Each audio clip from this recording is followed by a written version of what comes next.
स्वागत है आपका। हिंदी खबर देख रहे हैं आप और मैं हूं आपके साथ दीक्षित। बुलेटिन की शुरुआत करेंगे बड़ी खबर के साथ, जहां सीज फायर को लेकर डोनाल्ड ट्रंप का बड़ा पोस्ट, एक बड़ा बयान सामने आया। उन्होंने V2 पायलटों के बिना आज का सौदा नहीं कर पाते, ये पोस्ट ट्रंप ने किया। उस बेहतरीन हित ने सभी को एक साथ ला दिया। ट्रंप का ये बड़ा बयान, आपको बताते चले कि सीज फायर का ऐलान हो गया इजराइल और ईरान के बीच में। उसको लेकर डोनाल्ड ट्रंप का एक पोस्ट अब लगातार वायरल हो रहा है। उन्होंने कहा कि V2 पायलटों के बिना आज का सौदा मुमकिन नहीं था। उस बेहतरीन हित ने सभी को एक साथ लाकर खड़ा कर दिया।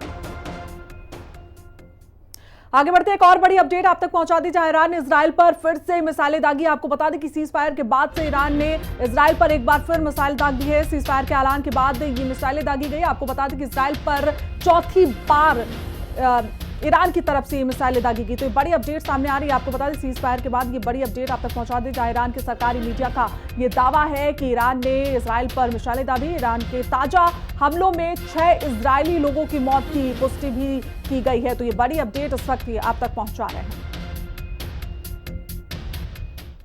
आगे बढ़ते एक और बड़ी अपडेट आप तक पहुंचा दें, जहां दिल्ली एयरपोर्ट आने वाली कई उड़ानें कैंसिल कर दी गई है। मिडिल ईस्ट के मौजूदा हालात के चलते अब उड़ानों पर यह असर देखने को मिला। एयर स्पेस बंद होने से उड़ानों पर यह असर हुआ। एयर इंडिया की 17 उड़ानें कैंसिल हुई हैं। तो आपको बता दें कि दिल्ली से जाने वाली सभी उड़ानों को रद्द कर दिया गया। तो ये बड़ी अपडेट इस वक्त हम आप तक पहुंचा रहे हैं, जहां एयर स्पेस बंद होने से उड़ानों पर असर देखा गया। तो एयर इंडिया की 17 उड़ानें फिलहाल कैंसिल कर दी गई हैं। तो दिल्ली से जाने वाली सभी उड़ानें रद्द हो गई हैं और उसका असर भी लगातार एयरपोर्ट पर देखा जा रहा है। दिल्ली एयरपोर्ट आने वाली सभी उड़ानों को फिलहाल रद्द कर दिया गया। मिडिल ईस्ट के मौजूदा हालात के चलते ये असर देखने को मिला है। तो वहीं एयर स्पेस बंद होने से बड़ा असर हुआ। आपको बड़ी अपडेट बता दें, एयर इंडिया की 17 जो उड़ानें थी वो पूरी तरीके से अभी फिलहाल के लिए रद्द कर दी गई हैं। तो दिल्ली से ये सारी जो सेवाएं थी वो उड़ान भरने वाली थी। तो आपको बता दें कि मिडिल ईस्ट के मौजूदा हालात के चलते ये बड़ा फैसला लिया गया है। तो एयर स्पेस बंद होने से उड़ानों पर ये बड़ा असर हमें देखने को मिला है और इसी के चलते 17 उड़ानें फिलहाल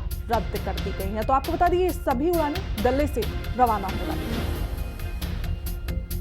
तो हमारे पास ज्यादा जानकारी के साथ पीके सहगल, जो कि रक्षा विशेषज्ञ हैं, जुड़े हैं। कमांडर डॉक्टर भूषण दीवान, रक्षा विशेषज्ञ हमारे साथ जुड़े हैं। आप दोनों मेहमानों का बहुत बहुत स्वागत है। सबसे पहले कमांडर सर आपके पास आ जाते हैं, जहां ये जानना चाहेंगे कि ये 12 दिन का जो युद्ध विराम था अभी फिलहाल स्थगित हो गया था, लेकिन एक बार फिर से जो खबरें निकलकर सामने आ रही हैं कि एक बार फिर से इनके चलते ईरान ने एक बार इजराइल पर हमला कर दिया और 6 लोगों की मौत की खबर भी आई है।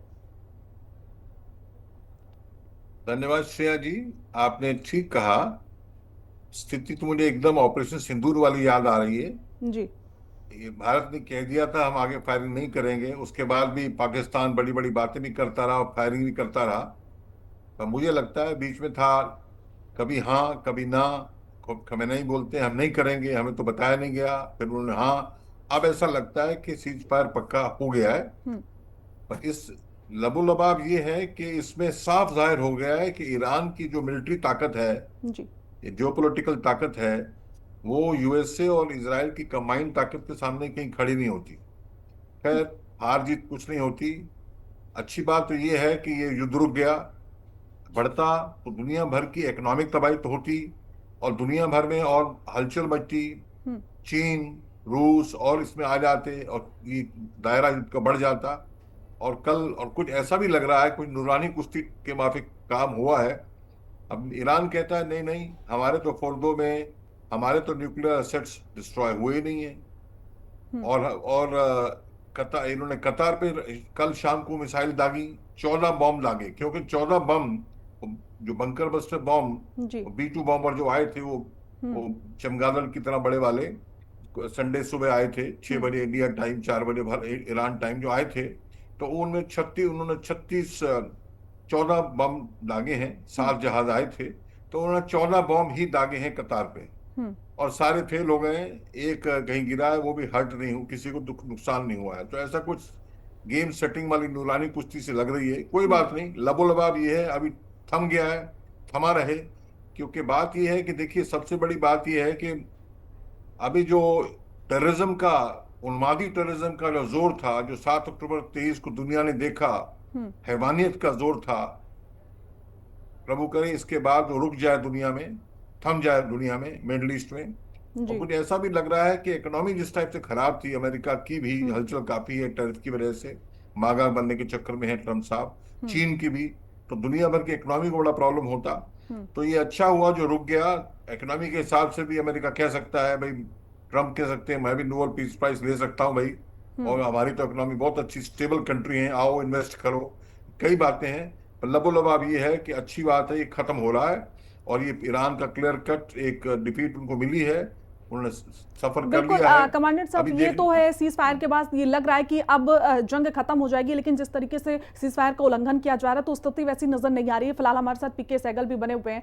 पीके साहब, आपसे मेरा सवाल ये है कि जब ऑपरेशन सिंदूर हुआ था और उस पर सीज फायर का जब ऐलान किया गया था भारत की तरफ से, उनकी तरफ से, तब भी ट्रंप ने कहीं ना कहीं क्रेडिट लेने की कोशिश की थी और इस बार भी जो इजराइल और ईरान के बीच में सीज फायर की स्थिति हम देख रहे हैं उस पर भी कहीं ना कहीं ट्रंप क्रेडिट लेने की कोशिश कर रहे हैं।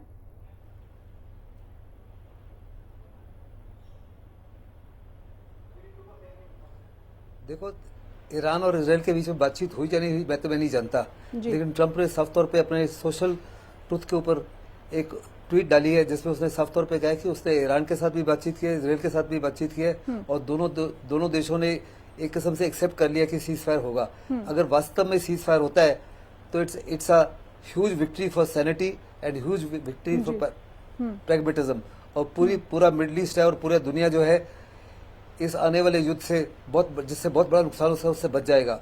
और मैं चाहूंगा कि इसी माफी की सैनिटी और प्रैग्मेटिज्म जो है रशिया यूक्रेन भी दर्शाए और इसराइल हमास भी। लेकिन साफ तौर पे ईरान ने कहा है कि हमारे साथ कोई बातचीत नहीं हुई, ना ही हमने इस युद्ध विराम को एक्सेप्ट किया है। और अमेरिका के साथ का ये भी असेसमेंट था कि ईरान के पास में जो रेजिडुअल कैपेबिलिटी है, जो बकाया शक्ति है, वो इतनी है कि युद्ध कई साल तक चल सकता था। और अगर उनको साफ तौर पर नजर आता इसराइल को या अमेरिका को कि उनकी रेजिडुअल कैपेबिलिटी तकरीबन खत्म हो चुकी है, तो they would have gone for the kill. वो युद्ध विराम नहीं करते and they would have forced Ayatollah Khomeini to sign on the dotted line. The very fact कि they have not gone for the kill और वो युद्ध विराम के लिए अगर तैयार हो रहा है इसराइल, तो इसराइल को साफ तौर पर नजर आ रहा है कि उसको बहुत जबरदस्त नुकसान हो सकता है ईरान के माध्यम से। ईरान ने साफ तौर पे कहा है कि ये जंग जो है इसकी शुरुआत की थी इसराइल ने। अगर इसराइल हमारे ऊपर हमला करना बंद कर दे तो हमारी तरफ से भी जवाबी कार्रवाई बंद हो जाएगी।